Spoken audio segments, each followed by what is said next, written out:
세 가지 실수라고 하는 제목으로 은혜를 함께 나누려고 합니다.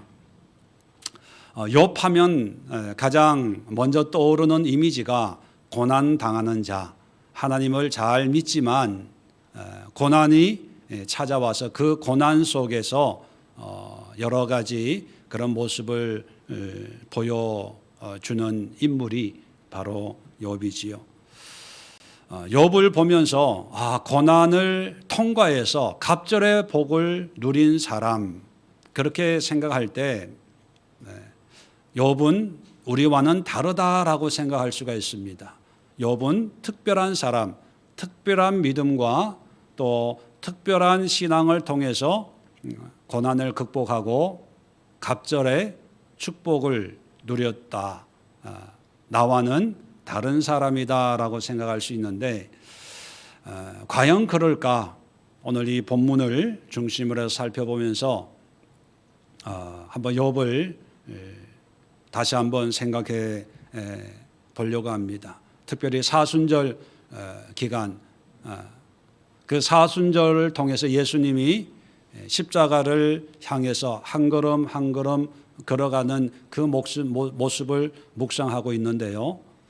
물론 예수님이 선포하신 천국 복음도 중요하지만 예수님이 걸어가신 그 삶의 모습을 또 우리가 깊이 묵상하면서 또 도전과 은혜를 받는 기간입니다. 예수님이 살아나가신 그 삶은 항상 위협과 또 위기와 반대와 여러 대적들의 공격을 매일 매 순간 극복하면서 한 걸음 한 걸음 하나님의 사명을 이루는 길을 걸어가셨죠. 마찬가지로 우리 성도들도 물론 좋은 환경이 펼쳐지면야 더할 나위가 없겠지만 믿음을 가지고 이 세상을 살아낼 때 늘 미혹과 위기와 반대와 올무를 극복하면서 믿음을 지키려고 하고 믿음의 순종을 하려고 애쓰면서 걸어가는 그런 삶이 아닐까요? 자, 그럴 때 그 모든 위기를 예수님처럼 극복하고 살아내면 얼마나 좋겠습니까? 그런데 우리는 예수님과 비교할 수 없는 연약한 인생들 아닙니까? 때로는 넘어지고 쓰러지고 엎어지고 죄짓고 그러다 다시 일어나서 회개하고 또 믿음의 길을 걸어가고 이런 것을 몇 번 반복하다 보면 인생이 훌쩍 지나가고 후회하고 또 그러므로 깨닫는 그런 것이 반복되는 일반적인 신앙의 모습이 바로 우리의 모습입니다. 자, 그런데 욥도 우리와 별반 다를 것이 없다는 사실을 먼저 여러분들에게 말씀드리고 싶습니다. 욥도 믿음이 있었지만 특별한 믿음이었지요. 대단한 믿음이었지요. 그러나 고난 속에 나타나는 욥을 보면 우리가 익숙한 평소에 우리도 이렇게 행하고 있는 그런 모습을 욥도 우리에게 보여주고 있습니다. 그래서 오늘 설교의 제목처럼 고난 가운데 있는 욥이 실수하는 세 가지 모습을 보면서 욥도 우리와 별반 다를 바가 없겠구나.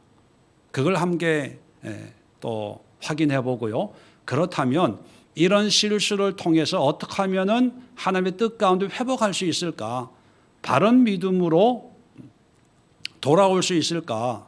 다시 하나님의 은혜의 회복을 통해서 하나님 앞에 축복된 삶을 어떻게 하면은 살아낼 수 있을까?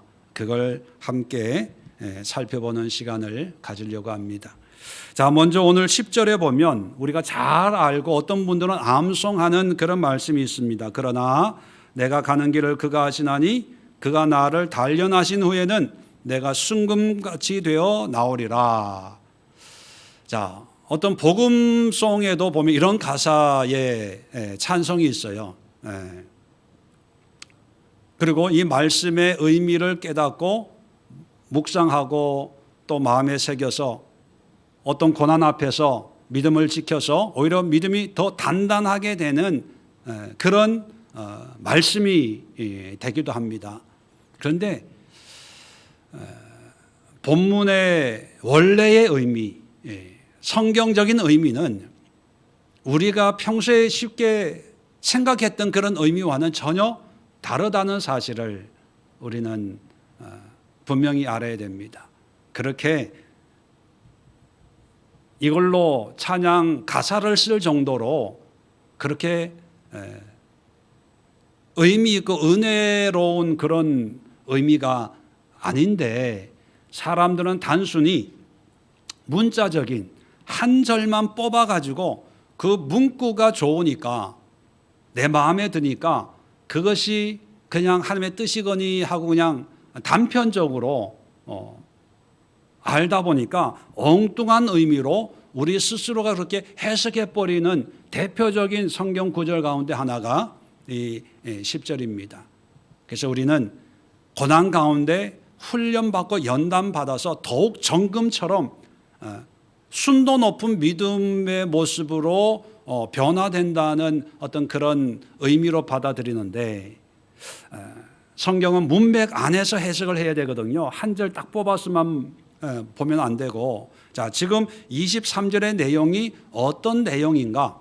자, 22절에는 엘리바스라고 하는 욥의 친구가 고난당하는 것이 네가 죄가 있어서 그래, 하나님 앞에 불순종해서 그래, 그런 충고를 듣고 난 뒤에 1절에 보면 욥이 이제 친구의 그 말에 대답하는 거예요. 자, 대답하는 그 분위기, 뉘앙스를 여러분 느끼셔야 됩니다. 자, 2절입니다.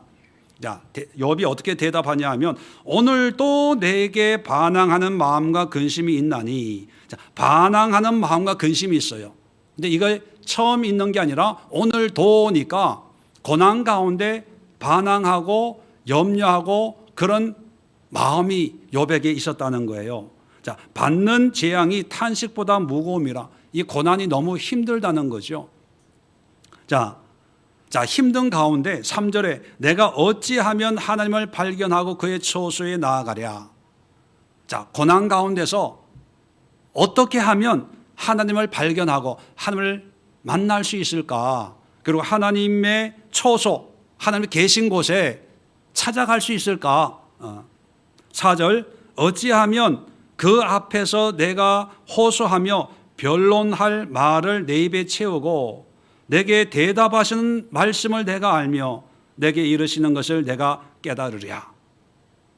무슨 얘기냐면 고난이 너무 힘든 거예요. 이걸 인정할 수가 없어요. 자, 그래서 하나님을 만나야 되겠다.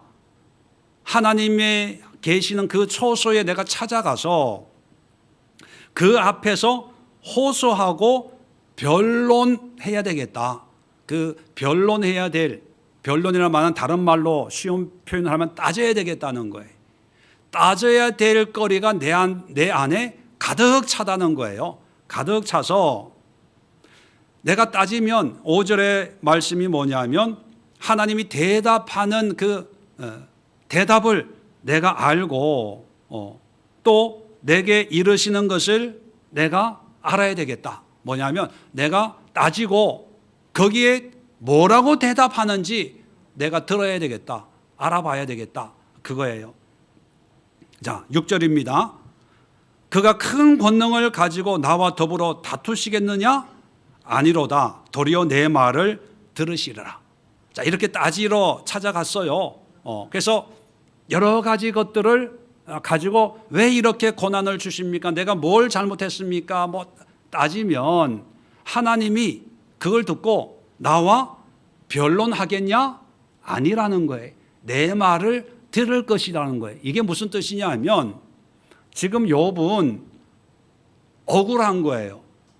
그래서 하나님 앞에 나가서 조목조목 따지고 설명을 하면 하나님이 내 말을 듣고 아니야 라고 하면 또 뭔가 이렇게 하나님이 얘기하고 따지고 이게 그러다가 말싸움이 일어나는 게 아니라 내가 설명하면 하나님이 그랬구나라고 듣고 인정하실 거라는 거예요.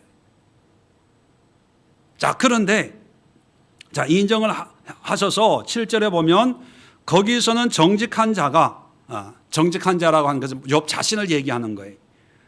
정직한 자가 그와 변론할 수 있은즉 자기가 하나님 앞에 따질 수 있는데 내가 심판자라고 하는 것은 하나님을 지칭하는 거예요.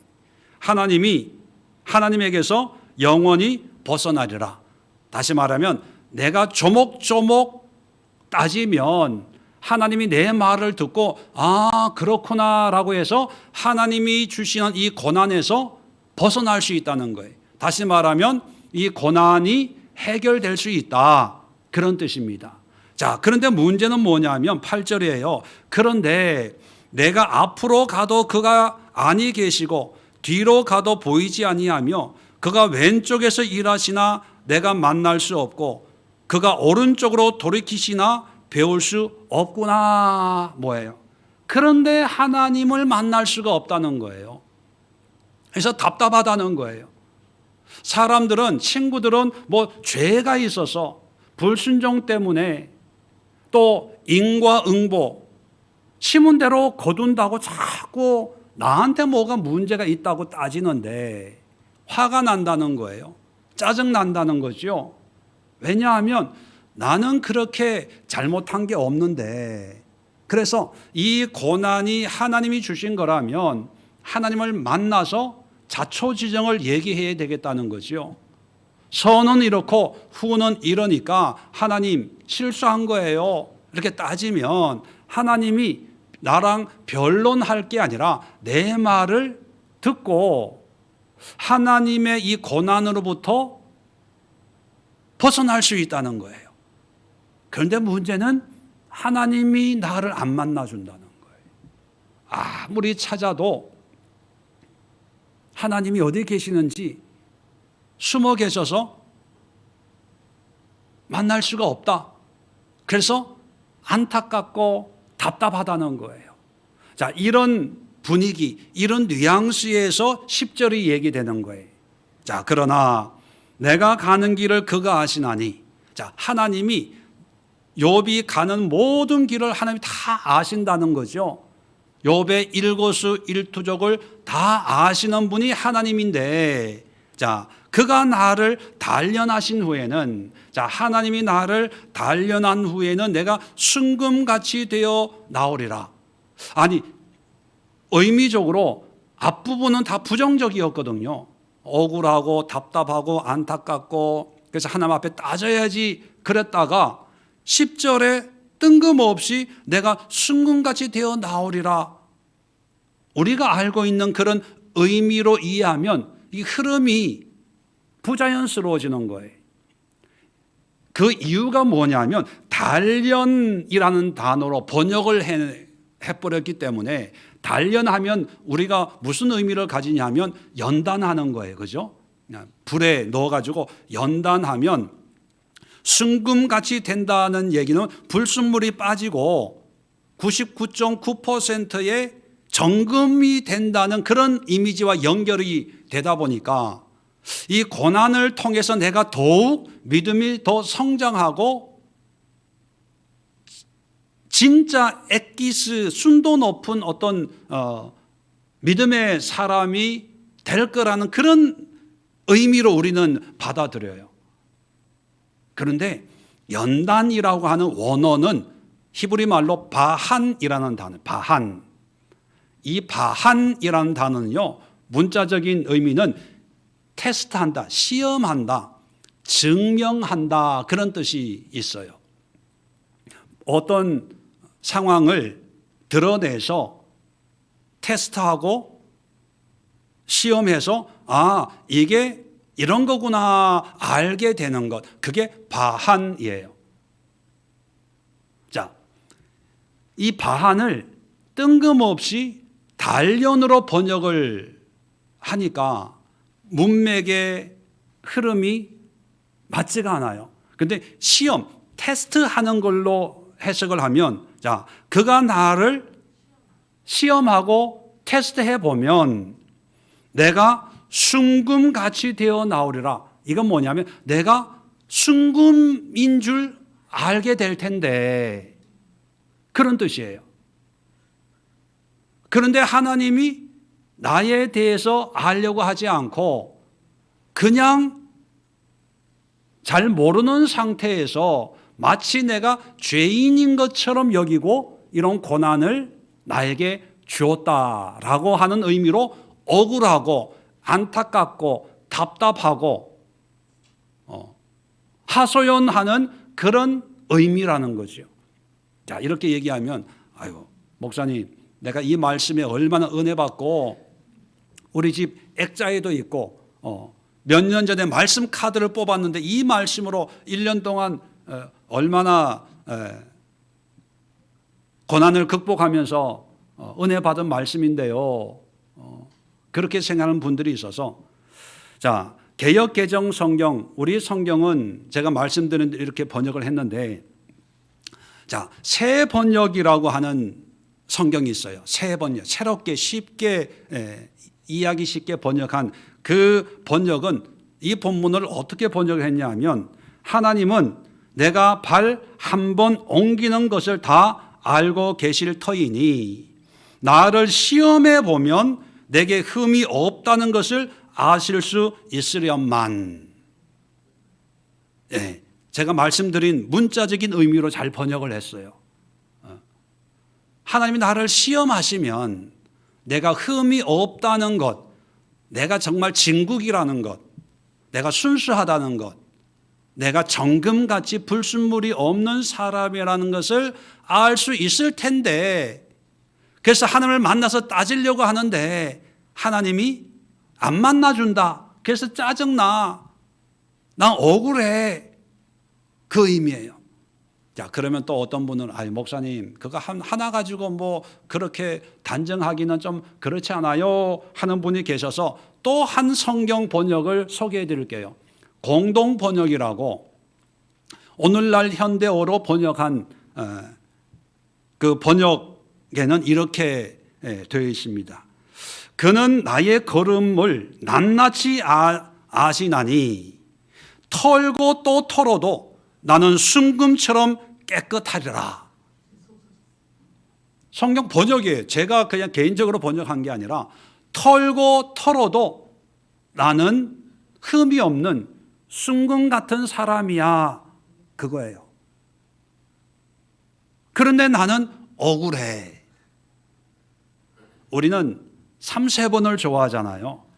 하나 더 말씀을 드릴게요. 우리말 성경이라고 있어요. 거기에 보면 그분은 내가 가는 길을 아시는데 그분이 나를 시험하시고 나면 내가 순금같이 나올 것이다. 시험의 결과가 문제가 없네 이렇게 아실 텐데 하나님이 나에 대해서 잘 모르고 조사하지도 않고 따져보지도 않고 그냥 나를 고난의 수렁에게 던져 넣었다는 거죠. 그러면 10절의 의미는 어떤 의미냐 하면 억울하다는 거예요. 내가 굳이 이런 고난을 안 받아도 되는데 재수 없어서 또 하나님이 나에 대해서 잘 몰라서 이런 고난이 나에게 찾아왔다. 그래서 억울하다는 거예요. 여러분, 욥이 고난을 통과했다고 해서 우리보다 특별한 믿음을 가지고 있는 사람이 아니라 우리와 너무나 똑같은 그런 사람이 아닐까요? 우리도 어떤 문제 앞에 왜 하필이면 나야? 재수 없이 왜 내가 얻어 걸렸지? 그런 생각할 때가 있잖아요. 왜 하고 많은 사람 중에 나야? 다른 사람들은 그냥 아무 문제 없이 사는데 열심히 살려고 아둥바둥 애쓰고 노력하는데 왜 내가 이런 문제, 이런 질병, 이런 상황에 놓여 있지라고 할 때 우리도 모르게 고난 가운데 원망과 불평을 쏟아놓을 때가 있어요. 원망과 불평 그 뒤에는 내가 경험하지 않아도 될 이 문제를 내가 가지고 있다고 하는 그런 원망이 자리 잡고 있는 거거든요. 여러분 이런 경험 없는 것처럼 하지만 아마 다 있을 거예요. 한두 번. 자, 그런데 고난 가운데 욥의 실수가 바로 원망이듯이 우리가 고난 가운데 가장 쉽게 반응으로 나타나는 현상 중에 하나가 이런 원망일 수 있는데, 이게 실수하고 있는 거구나, 잘못 반응하고 있는 거구나, 이제 깨달을 수 있다는 거죠.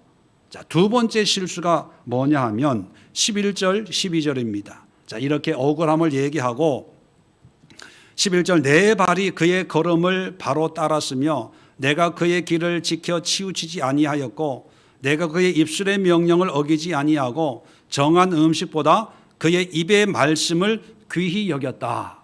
자, 왜 억울해하냐 하면 11절 12절 때문이에요.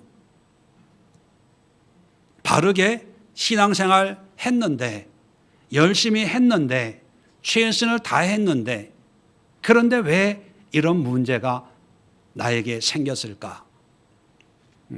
11절 12절 보면 욥의 의를 얘기하는 거예요. 내가 이렇게 열심히 했어, 최선을 다했어.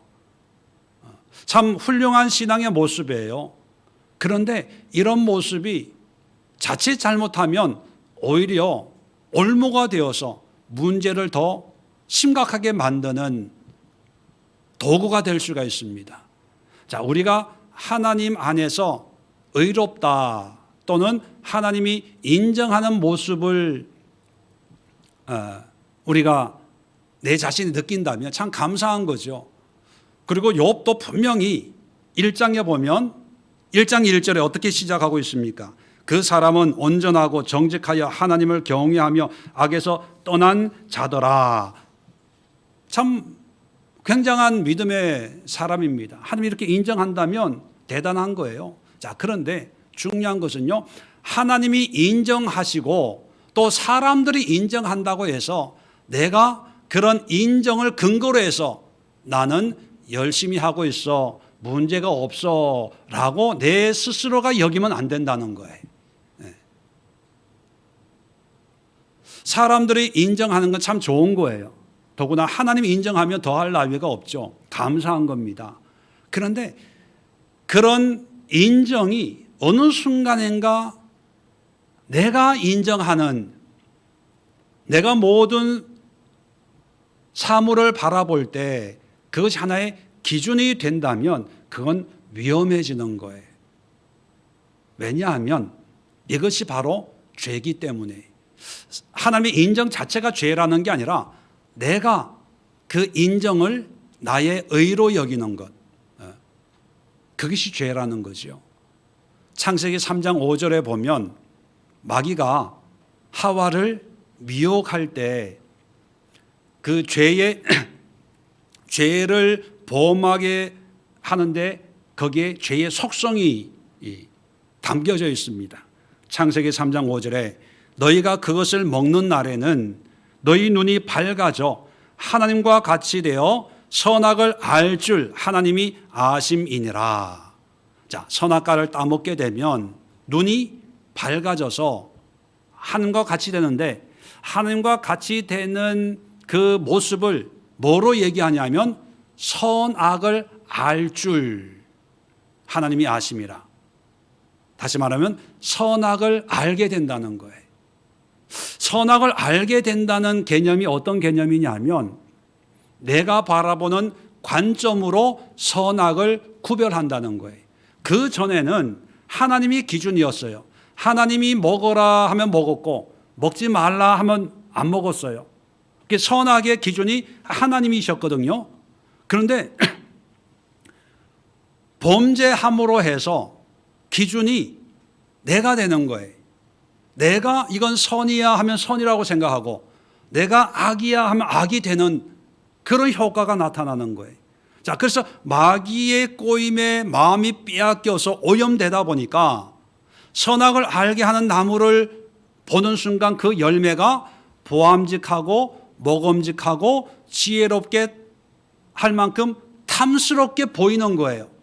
자, 그 결과 선악의 기준이 하와에게 있다 보니까 그러면 따먹어야지, 그러면 먹어야지, 이런 결과가 나와서 그렇게 행동하는 거예요. 자, 그랬을 때 하나님이 너 따먹었으니까 에덴에서 못 살아, 이제 추방이다 라고 말씀을 이제 하셨는데, 이제 성경에서는 그런 얘기는 안 나오지만 그 얘기 말씀에 하와와 아담이 이렇게 항의할 수 있어요. 왜 따먹으면 안 돼요? 부함직하잖아요. 먹음직하잖아요. 탐스럽잖아요. 왜 안 돼요? 좋은 거잖아요. 그렇게 항의할 수 있다는 거예요. 자, 그렇게 항의하는 사람이 바로 지금 누구예요? 욥이에요. 내가 열심히 했잖아요. 최선을 다했잖아요. 그런데 왜 나에게 이런 고난을 줘요? 자, 욥이 신앙생활에 문제가 있다는 얘기가 아니고요. 열심히 신앙생활을 했어요. 기도도 열심히 하고 헌신된 삶을 살았는데, 그런데 어느 순간인가 그렇게 산 내 자신이 문제가 없다고 여기고 있는 거예요. 이게 죄성을 가진 인간의 모습이라는 거죠. 나는 문제가 없는데 왜 하나님이 문제가 있다고 자꾸 그래? 내가 이렇게 했어? 여러분, 욥과 같은 반응을 우리도 수시로 이렇게 반응을 할 때가 있어요. 어떤 문제를 가지고 있을 때 자기 의견이 있잖아요. 생각이 있잖아요. 나는 이랬으면 좋겠어. 이게 좋아. 그런데 그걸 반대하는 사람이나 다른 걸 좋아하는 사람은 그걸 나쁘다 그러고 다르다 그러고 나는 안 해. 나는 이게 좋아. 자, 그런데 이게 쌓이고 쌓이다 보면 의가 돼서 그 의가 우리의 환경에서 나타나는 여러 가지 문제와 결부가 돼서 나는 열심히 하는데 왜 이런 문제가 생겼을까? 이게 쌓이다 보면 이제 원망이 생기는 거죠. 불평이 생기는 거예요. 사회에 불평을 가지는 사람들이 생길 수 있고, 정치에 불만을 가지는 사람들이 생길 수 있고, 어떤 직장의 불평과 불만을 가지는 사람, 신앙생활을 하고 있지만 하나님께 또는 교회에 불평, 불만을 가지는 사람들이 있어요. 그 사람들의 공통점은 뭐냐 하면 내가 잘못했다, 나는 불완전하다, 내 생각이 항상 좋은 건 아니야, 이렇게 생각하는 사람 하나도 없어요. 다 자기 관점이 있는 거예요. 정치하는 사람들 보십시오. 여당, 야당 다 자기 주장이 있어요. 다 자기 관점에서 그것이 기준이라고 생각을 하고 상대방은 나쁘다라고 생각하는 거거든요. 이게 죄성의 가장 분명한 모습입니다. 욥도 바로 자기 의를 드러내는 거예요. 자, 자기 의를 드러내기 때문에 억울한 거거든요. 억울하기 때문에 이것을 바로 잡아야 된다고 생각을 하고 자꾸 하나님을 만나서 변론하려고 하는 거예요. 다른 말로 하면은 설명하려고 하는 거예요. 따져 물으려고 하고 그걸 밝히려고 하는 거죠. 그러다 보니까 욥기가 42장 긴 책이 된 거예요. 다윗 같은 경우에 물론 자기가 죄를 지었기 때문에 그렇겠지만 나단 선지자가 당신은 죄인입니다 라고 했을 때, 예, 내가 죄인입니다, 용서해 주세요, 회개합니다 그랬던 것처럼 욥도 그래, 내가 열심히 한다고 했지만 나는 여전히 하나님 앞에 죄인이야, 하나님이 용서해 주세요. 그러면 1장, 2장, 3장으로 끝나요, 욥기가. 그러면 성경책이 훨씬 가벼워지고요, 성경 공부할 거리가 쭉 줄어드는 거예요. 근데 욥은 1장, 2장 내용을 보면 참 욥은 참 대단한 사람이거든요. 신앙생활을 열심히 했어요. 그러다 보니까 그것이 내 의가 되다 보니까, 의가 안 되고 이게 은혜가 됐으면 하나님, 이 모든 것이 하나님의 은혜입니다, 하나님이 알아서 해주세요, 그러면 쉽게 끝나는데, 이게 내 의가 되다 보니까 의인이 어떤 문제 앞에 있을 때 아까 반응이 뭐라고요? 자꾸 설명을 하려고 하는 거예요. 쉽게 표현하면요, 말이 많아져요. 왜 그런지 아세요? 내 입장을 변호하려면 설명을 해줘야 되거든요, 사람들에게. 나는 열심히 했는데 이런 문제가 생긴 거는 내 문제가 아니라 상황의 문제일 수 있고 누구의 문제일 수 있고 또 이것은 다른 어떤 원인일 수 있다, 이걸 설명해야 되다 보니까 말이 많아지기 시작해서 42장까지 오는 거예요. 그래서 여러분, 신앙생활 하면서 문제는 누구나 다 있잖아요. 근데 그 문제 앞에 말 많은 사람은 좀 멀리 하세요.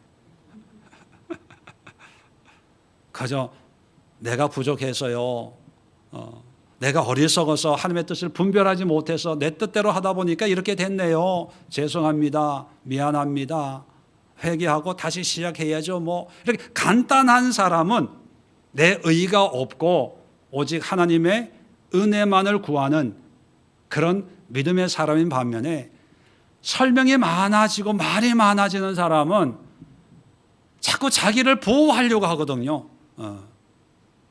자기를 이렇게 포장하려고 하다 보니까 이런저런 설명도 하고 가정하고, 잘못했습니다 한마디만 하면 되는데 처음 교회 다니던 때부터 시작해서 은혜 받고 결혼하고 뭐 이런 인생 스토리를 다 얘기하는 사람은요, 아직 하나님의 은혜 가운데 거하지 않았다 이렇게 여겨도 크게 다르지 않을 것 같습니다. 자, 두 번째 욥의 실수가 자기 의를 통해서 자기를 변론하려고 하는 것, 포장하려고 하는 것, 이게 큰 실수다. 자, 세 번째 실수가 뭐냐면 그 결과, 자, 그는 13절입니다. 그는 뜻이 일정하시니 누가 능히 길 돌이키랴. 그의 마음에 하고자 하시는 것이면 그것을 행하시나니 그런즉 내게 작정하신 것을 이루실 것이라.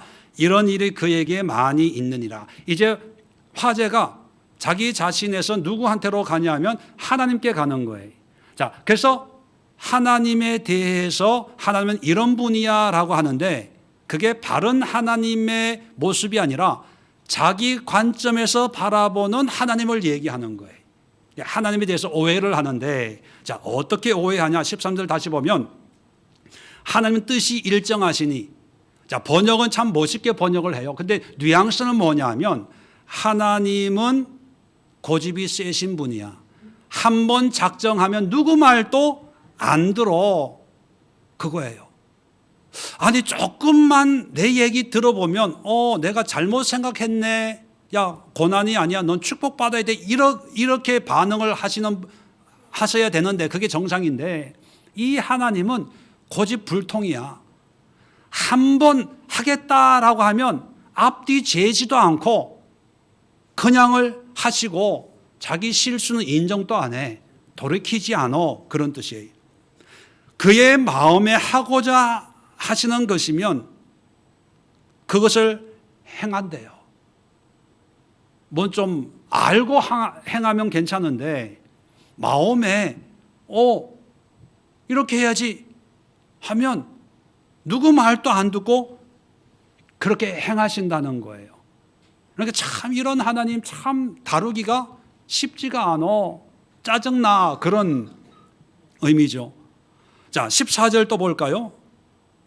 내게 작정하신 것을 이룰 것이라. 그러니까 내가 이런 고난을 받을 이유가 없는 사람인데 나를 시험해 보지도 않고 따져 보지도 않고 고난을 받으라 라고 했기 때문에 그대로 하실 거야. 더 재밌는 것은요, 14절 끝부분에 보면 이런 일이 그에게 많이 있느니라. 한두 번 이런 일을 한두 번 하면 하나님도 실수하는 분이구나 라고 하지만 이런 일이 많아. 여러분, 이 뉘앙스 느낄 수 있겠어요? 마치 돈키호테처럼 저돌적인 하나님. 그런데 이게 한두 번이 아니야. 몇 번 있었어. 그 얘기는 뭐냐면 하나님 앞에 불평, 불만이 쌓이고 쌓인 거예요. 자, 그 결과가 뭐냐면 15절에 그러므로 내가 그 앞에서 떨며 지각을 얻어 그를 두려워하리라. 자, 여기서 그 앞에 떤다는 것은요, 경외한다는 게 아니에요. 여러분, 쉽게 좀 이해를 돕기 위해서 부부 간의 관계로 한번 생각해 봅시다. 남편이 정말 고지식해요. 어디 친구 얘기 듣고 오면 꼭 그대로 해야 직성이 풀리는 그런 남편이 있다고 가정합시다. 어디 가서 무슨 사업하면 대박 난다. 예를 들면 주식 투자를 하면 대박 난다는 얘기를 들었어요. 그래서 남편이 우리 이제 돈 다 끌어모아 가지고 이 주식을 사자. 그런데 아내는 그 남편의 성향을 알거든요. 그래서 아니야, 안 돼. 요즘 세상에 무슨 주식이야. 뭘 해. 안 돼, 안 돼. 몇 번을 얘기해도 이 남편은 한 번 필이 꽂히면 꼭 그걸 해야 돼. 옆에 있는 분 보지 마세요. 그러니까 이게 한 번, 두 번이 아니에요. 그리고 그렇게 해서 결과가 좋으면야 괜찮지만 하는 족족 마이너스 손, 그런 말이 있잖아요. 마이다스가 아니라 마이너스 이런 말이 있더라고요. 하는 족족 사기당하고 속고 식당 오픈했는데 그 다음 날로 코로나 터지고 안 되는 거예요. 이게 한두 번이 아니에요. 그래서 이 남편이 이젠 다시는 주식 투자 사업 안 한다 약속을 했어요. 약속을. 그런데 오늘 친구 만나고 오더니만 여보 대박 아이템이 있어. 자, 그러면 아내는 지금 어떨까요? 가슴이 철렁하는 게 그게 내 마음 그 앞에 떨며해요. 그리고 16절에 하나님이 나의 마음을 약하게 하시며, 이 뜻이에요. 하나님이 의지가 되고 기대가 되는 게 아니라 하나님이 뭐 하시겠다고 하면 철렁, 심장병 걸릴 거예요. 또 무슨 일을 하실래나, 또 무슨 다짜고짜 따지고 묻지도 않고 무슨 일을 하시려고 하시나. 좀 알아보고 하시지, 재보고 하지, 왜 또 뭘 하려고 하나. 이렇게 가슴이 가만히 있으면 편안한데 뭔가 하려고 하면 떨려요. 그리고 15절에 그를 두려워하리라 라고 하는 것은 경외가 아니라 또 뒷감당을 어떻게 해. 이게 무서운 거. 자, 그러다 보니까 16절에 내 마음이 약해지는 거예요. 하나님 얘기만 나오면 가슴이 철렁. 또 무슨 일이 터지나, 또 무슨 일을 하나. 그래서 전능자라고 하는 건 하나님의 다른 표현이죠. 이 전능자가 나를 두렵게 하셨나니 위안이 되고 의지가 되는 게 아니라 조마조마 두려움의 존재가 되는 거예요. 자, 그래서 17절 재밌습니다. 이는 내가 두려워하는 것이 이 욥이 두려워하는 것이 어둠 때문이나, 자, 어둠 상징적인 의미예요. 어떤 고난, 인생의 어려운 문제들. 자, 문제 그 자체가 두렵잖아요. 문제가 두렵지만 흑암이 같은 의미예요. 같은 의미인데 이제 단어를 이제 좀 바꾼 거죠. 이 어둠이 내 얼굴을 가렸기 때문이 아니로다. 무슨 얘기입니까? 흑암이, 문제가 내 얼굴을 가려서 앞이 캄캄한 것 때문에 두려운 게 아니다, 그런 얘기예요. 그러면 진짜 두려운 건 뭐 때문에 두렵다는 거예요? 누구 때문에 두렵다는 거예요? 하나님 때문에 두렵다는 거예요. 하나님 때문에. 그러니까 욥은 하나님을 경외하고 예배하고 전지전능하시고 우리를 위로하시는, 우리가 알고 있는 그런 하나님의 모습으로 받아들이는 게 아니라 고집불통, 돈키호테 같은 필이 꽂히면 그냥 무조건 이렇게 일을 저지르고 보는 그런 하나님이기 때문에, 하나님이 뭘 하신다 그러면 내가 고난 좀 받는 건 괜찮아. 그런데 이 하나님이라는 이 존재가 늘 마음을 불안하게, 별거 아닌데 또 하나님이 필이 꽂혀가지고 따지고 묻지도 않고 무슨 대단한 또 일로 번지도록 또 무슨 일을 하시나, 좀 가만히 계시지. 하나님에 대해서 오해하는 거예요. 그 오해는 어디에서 나오냐 하면 내가 보는 하나님. 그 하나님은 내 환경을 통해서, 내 경험을 통해서 내가 느낀 하나님의 모습을 마치 그게 하나님이야 라고 잘못 이해하고 있다는 거죠. 이게 욥이에요. 그렇게 보면 욥이 대단합니까? 왜 대단해? 나는 이 정도는 아니니까. 근데 어떻게 보면 우리도 욥과 똑같아요. 고난 가운데 있으면 내 모습을 보기보다는 내 환경을 통해서 억울하고 원망하고 불평하고, 또 그것이 나도 모르게 나의 의가 생겨서 이만큼 했는데, 이렇게 애썼는데 결과가 좋아야 되는데 왜 이렇게 결과가 좋지 않지? 의기소침하고 낙심하고, 그러면서 내 삶의 여정을 통해서 경험한 하나님이 마치 성경이 말한 하나님인 것처럼 생각을 해서 어려울 때 기도한다고 응답하시나? 어려울 때 내가 그렇게 하나님의 은혜를 구하려고 기도원 가고 금식하고 철야기도 하고 그래도 하나님은 응답도 없어. 안 만나줘. 난 믿음이 없나 봐. 하나님은 내 기도에는 관심이 없나 봐.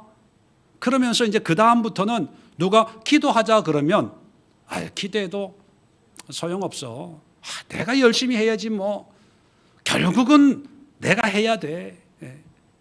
또 옆에서 집사님 그래도 하나님의 은혜가 있어야 돼. 하나님의 은혜가 집사님을 다시 회복시킬 거야. 그래도요, 경험을 통해서 은혜가 무슨 나를 변화시켜. 내가 그렇게 은혜 사모했는데 옛날에 처녀 때, 총각 때, 싱글 때, 청년 때, 주일학교 다닐 때, 고등부 때, 여름 수련회 가가지고 내가 얼마나 열심히 기도했는데 그때는 정말 순수하게 하나님을 사모했거든. 새벽 기도 가고 학교 올 때 집에 안 오고 교회 가가지고 기도하고 오고 내가 그랬는데 꼴찌했어. 이 대학 들어가고 지금 이거 하고 있어. 하나님의 은혜가 나를 바꾸는 게 아니라 돈이 나를 바꾸는 거야. 돈. 기도할 시간에 돈 벌러 가야지. 예배 드리는 시간에 회사에서 돈 벌어야지. 알바해야지. 뭐 연장 근무해야지. 돈이 있어야 돼, 돈. 그러면서 하나님에 대해서 오해하는 거예요. 자, 그런데 이게 어쩌면 우리의 모습 아닙니까? 그런데 이제 오늘 결론입니다. 이런 오해를 극복하고 결국은 욥이 갑절의 은혜를, 갑절의 축복을 누리게 됐잖아요. 그 비결이 뭘까? 여러분, 욥기 하면 딱 두 구절만 기억하시면 돼요. 욥기 하면 2장 5절과 42장 5절. 아주 기억하기 쉽죠. 욥기 하면 몇 장 몇 절? 또 다음 주에 내가 시험 볼 거예요. 욥기 하면 긴 성경 구절 기억하지 마시고 2장 5절, 42장 5절. 자, 2장 5절을 한번 봅시다. 욥기 2장 5절. 자, 1장 11절도 똑같은 말씀이 있는데 기억하기 쉽게 이제 두 가지를 말씀드렸는데 1장 11절도 한번 봅시다. 지금 사탄이 하나님에게 욥에게 고난을 주라는 그 얘기를 하는 거거든요. 자, 그러면 사탄이 고난을 주는 목적이 이 구절에 담겨져 있는 거예요. 11절 보세요. 1장 11절. 이제 주의 손을 펴서 그의 모든 소유물을 치소서 그리하시면 틀림없이 주를 향하여 욕하지 않겠나이까? 자, 마귀가 욥에게 고난을 주는 목적은 하나님을 욕하게 하는 거예요. 욕하게 한다는 것은 뭐냐면 하나님과의 관계가 끊어지게 만든다는 거죠. 자, 2장 5절 기억하기 쉬운 2장 5절 봅시다. 자, 소유물을 치니까 욥이 끄떡도 안 해요. 그 다음에 이제 질병을 주는 거예요. 5절에 이제 주의 손을 펴서 그의 뼈와 살을 치소서 그리하시면 틀림없이 주를 향하여 욕하지 않겠나이까? 자, 첫 번째 목적도 욕하게 하는 거예요. 두 번째 목적도 욕하게 하는 거예요. 다시 말하면 마귀의 궁극적인 목적은 하나님을 욕하게 하는 거다. 이걸 우리가 다른 말로 표현하면 하나님과 관계를 끊으려고 한다. 멀어지게 만든다. 그게 목적이에요. 자, 그런데 42장 5절 한번 보세요. 자, 욥이 이제 여러 가지 과정을 통해서 깨닫고 고백하는 마지막 고백이 뭐냐면 42장 5절. 자, 내가 주께 대하여 귀로 듣기만 하였사오나 이제는 눈으로 주를 배움나이다. 뭐냐면 지금까지 하나님에 대해서 귀로 들었어요. 귀로 들었다는 것은 누가 하는 말을 듣고 간증을 듣고 설교를 듣고 그냥 들어서 알고 있는 하나님인데 여러 가지 과정을 겪으면서 이제 변화된 모습을 뭐라고 표현하냐면 이제는 눈으로 주를 배움나이다. 자, 듣는 거하고 보는 거의 차이가 엄청난 차이라는 거예요. 듣는 것은 내가 경험하지 않아도 다른 많은 사람들을 통해서 더 많은 정보를 얻을 수 있어요. 듣는 것은요, 한계가 없어요. 왜? 많이 만나면 많이 들을 수 있잖아요. 근데 본다는 것은 어떤 의미입니까? 내가 보는 거예요, 내가. 1대1의 관계가 되는 거예요. 본다는 것은 경험하고 체험하는 거예요. 본다는 것은 어떤 물리적인 거리가 가깝다는 거예요. 자, 2장 5절과 42장 5절을 놓고 보면 마귀는 멀게 해요. 욕하게 하고 원망하게 하고 멀리 떨어져 있게 해요. 근데 하나님은 가까이 보게 하고 만나게 하고 만지게 하고, 다시 말하면 이걸 어떤 표현을 쓰냐면 하나님과의 친밀함이에요. 친밀함. 우리 삶의 모든 고난, 종류가 수만 가지가 되겠죠. 그 모든 고난의 마귀의 목적은 뭐냐면 하나님으로부터 멀어지게 하는 거예요. 문제가 생겼으니까 기도할 시간 없어. 바쁘니까 예배 드릴 시간 없어. 성경 볼 시간 없어. 순종할 시간 없어. 헌신할 시간 없어. 바빠. 이게 마귀의 목적이라면 하나님의 목적은 문제가 생겼기 때문에 기도해야 돼. 문제가 생겼기 때문에 은혜가 필요해. 어려움이 있으니까 예배가 필요해. 말씀이 필요해. 공부해야 돼. 묵상해야 돼. 기타 등등. 지난주에도 시편 46편을 가지고 문제 앞에 섰을 때 여러분 가만히 서서 하나님 되심을 알지어다. 이 하나님이 나와 함께 하시느니라. 셀라. 그죠? 문제 앞에 하나님의 뜻은 뭐냐면 하나님을 집중하고 하나님을 묵상하고 하나님과 가까이 가는데, 하나님이 참 멀리 있는 분이 아니라 내가 볼 수 있는 위치에 항상 서 계신다는 거예요. 그런데 듣기만 하는 거예요.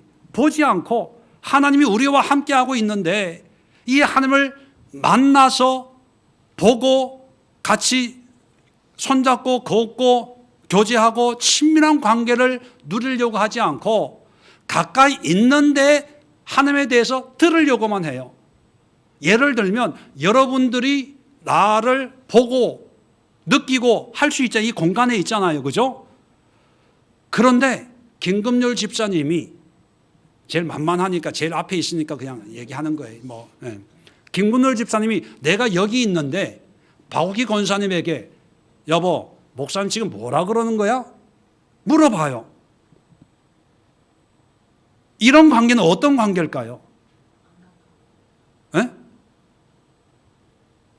나를 무시하는 거죠. 내가 여기 있는데 나한테 물어봐야지. 목사님 잘 이해가 안 됩니다. 나한테 물어보고 그런 뜻이었어요? 그런 의미였군요. 설명 좀 해주세요. 보일 수 있는 관계라면 하나님과의 관계에서 하나님과 더 친밀해지는 계기로 삼아야 되는데, 하나님이 우리와 함께하고 있는데 나를 바라볼 생각은 안 하고 옆에 있는 사람에게 하나님이 뭐라 그래? 또 뒤에 있는 사람에게 하나님이 이 뜻이 뭐야? 그게 우리의 욥의 모습이었고 우리의 모습이었다는 거죠. 결론적으로 말씀드리면 고난 가운데 욥의 실수가 세 개의 본문을 통해서 세 개지만 수십 가지가 되겠죠. 우리에게는 수백 가지가 되겠죠. 그런데 그런 실수를 한 번에 극복할 수 있는 방법이 뭐냐? 그런 실수를 했다고 해서 끝난 게 아니라 욥 보면 그런 걸 통해서 지금까지 하나님에 대해서 귀로 들었지만 이제야 나와 함께 하시는 하나님을 보게 되었습니다. 이런 고백을 할 수 있도록 하나님과 더 친밀해지는 거예요. 더 기도하고 예배드리고 말씀 묵상하고 하나님의 은혜를 묵상하고 어떻게 하면 하나님의 마음에 더 가까이 다가갈까 애쓰고 노력하는 것이 이런 실수를 극복하고 더 풍성한 하나님의 은혜를 맛볼 수 있는 유일한 방법이다. 그것이 욥기만 아니라 성경이 계속 얘기하고 있는 거예요. 계속해서 고난에 대해서 문제에 대해서 말씀을 주일 설교를 듣고 있잖아요. 공통점이 뭐냐 하면 하나님과 가까이 나아가는 계기로 삼는 게 결국은 고난의 문제, 인생의 문제를 해결하는 영적인 방법이다라는 것을 여러분 정리하시고 이 말씀대로 순종할 수 있기를 주의 이름으로 부탁을 드립니다. 기도하겠습니다. 좋으신 하나님 아버지, 은혜와 사랑을 감사합니다.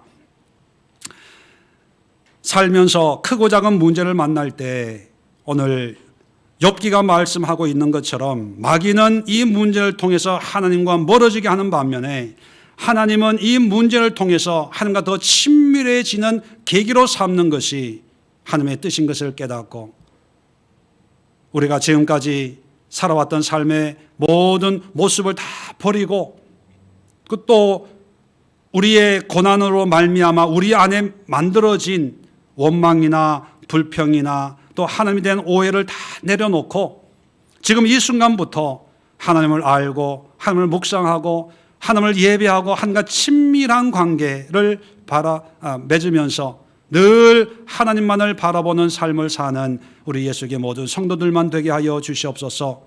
이제는 우리 주 예수 그리스도의 은혜와 하나님 아버지의 크고 놀라운 사랑하심과 성령의 교통하심이 하나님의 말씀을 가지고 우리의 삶의 현장으로 나아가는 우리 믿음의 권속들과 우리가 살아내야 할 이 세상의 모든 삶의 이곳저곳 그리고 고난당하고 환난 중에 있는 모든 이 지구촌 위에 하나님의 백성들 위에 지금부터 영원까지 함께하옵시기를 간절히 축원드리옵나이다.